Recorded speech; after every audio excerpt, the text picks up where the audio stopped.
In February, the Canadian government announced it was extending its cruise ship ban until February 2022, meaning destinations like Alaska will be hit hard.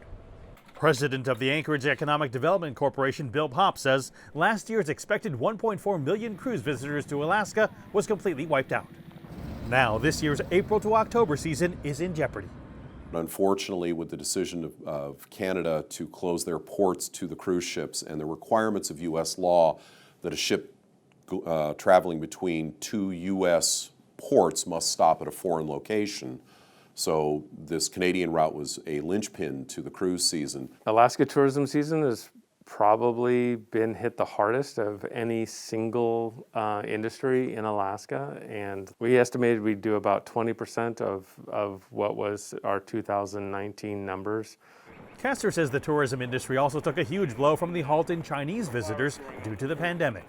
Our Chinese visitors are the largest growing segment of visitors, and the Alaska Railroad, for example, was adding departures and midweek trains, and that was all gaining a huge amount of momentum, and it stopped very quickly. Our business dropped in advance of 95%.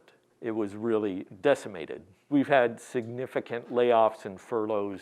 With operations in Alaska and Beijing, Skylar Travel offers both English and Mandarin guided tours. At least 40% of its business comes from China.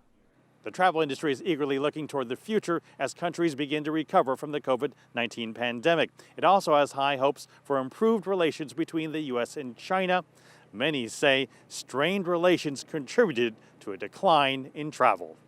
I think the pandemic is certainly the predominant factor here, but I do believe that the trade war has just created a negative attitude and perhaps gives potential visitors cause for concern. Hemmingson points to another reason for the stalled momentum. There are no direct flights from China to Alaska to bring in tourists. A direct flight between Anchorage to its sister city of Harbin, China, would be the shortest nonstop flight between China and the U.S.